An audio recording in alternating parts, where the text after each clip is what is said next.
નમસ્કાર, આપ જોઈ રહ્યા છો મારો અવાજ ન્યૂઝ। વિસનગરના એક યુવાનની અનોખી પહેલ। ભગવાન રામની પ્રાણ પ્રતિષ્ઠાને લઈને યુવાનોમાં પણ અનોખો ક્રેઝ જોવા મળી રહ્યો છે।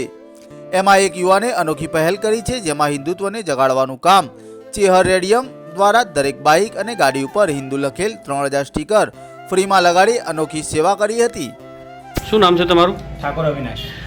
અવિનાશભાઈ, આજે જે રામ મંદિરની પ્રતિષ્ઠા થઈ રહી છે અયોધ્યામાં, અને એ બાબતે આપ એક અનોખી સેવા કરી રહ્યા છો, તો આપ કેવી રીતે સેવા એ કરી રહ્યા છો? આપણે દુકાન છે વિસનગરમાં, ચેહર રેડિયમ વિસનગર તરફથી, તો હિન્દુત્વને જાગૃત કરવા માટે હિન્દુ સ્ટીકર અમે ફ્રીમાં ગાડી અને બાઇકમાં લગાવી આપીએ છીએ। બરાબર, તમને આ સેવા કરવાનો આમ ઈરાદો કેવી રીતે થયો?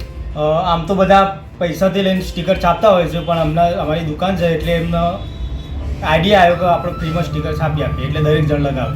બરાબર, અત્યાર સુધી તમે કેટલા સ્ટીકર લગાવ્યા છે? આપણે લગભગ 3000 જેટલા સ્ટીકર છાપ્યા હતા, એટલા બધા લગાવ્યા। અને આ આજના દિવસ પૂરતું જ છે કે હિન્દુ ભાઈનું કોઈ પણ બાઇક હોય એને આજીવન માટે છે? આજનો દિવસ માટે, એટલે કે આપણે શ્રી રામ મંદિરને પ્રાણ પ્રતિષ્ઠા નિમિત્તે 22 જાન્યુઆરી આજનો દિવસ ફ્રી રાખ્યું હતું। ઓકે।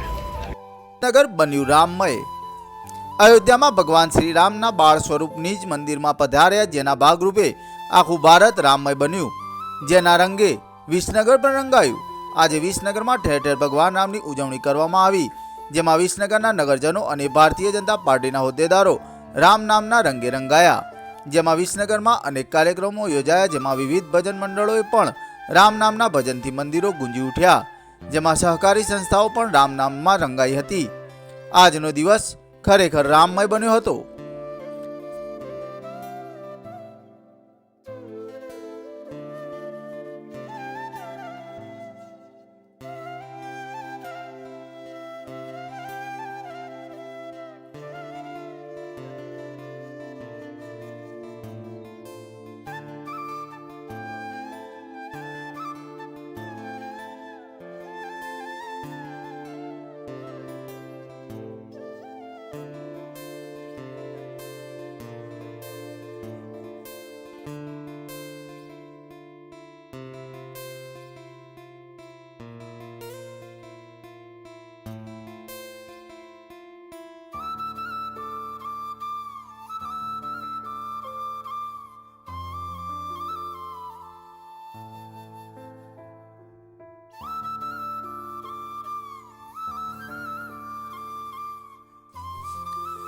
વિસનગર ખાતે નાવી વિદ્યાલયમાં ગુજરાત ક્ષત્રિય ઠાકોર સેના વિસનગરની મીટિંગ યોજાઈ।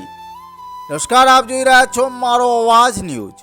વિસનગર ખાતે કડા રોડ નાવી વિદ્યાલય વિસનગર ખાતે ગુજરાત ક્ષત્રિય ઠાકોર સેનાની મીટિંગ યોજાઈ, જેમાં ભગવાન શ્રી રામની અયોધ્યા ખાતે જે પ્રતિષ્ઠાના અનુસંધાનમાં આ મીટિંગનું આયોજન ગુજરાત ક્ષત્રિય ઠાકોર સેનાના વિસનગરના પ્રમુખ લાલાજી ઠાકોર દ્વારા યોજાઈ હતી, જેમાં ઠાકોર સેનાના યુવાનોએ હાજરી આપી હતી।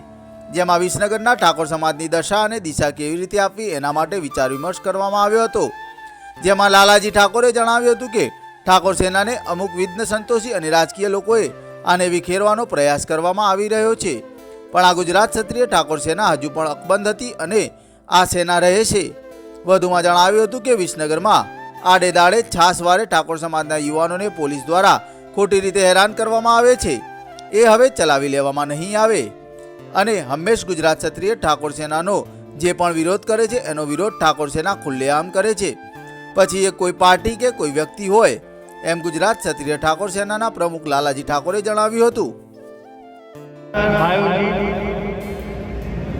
તાલુકા શહેરના હોદ્દેદારો, કર્મઠ સૈનિકો, રાજકીય તથા સામાજિક આગેવાનો આ મહત્વની તથા ગુજરાત ક્ષત્રિય ઠાકોર સેનાની મીટિંગમાં આપ સૌનું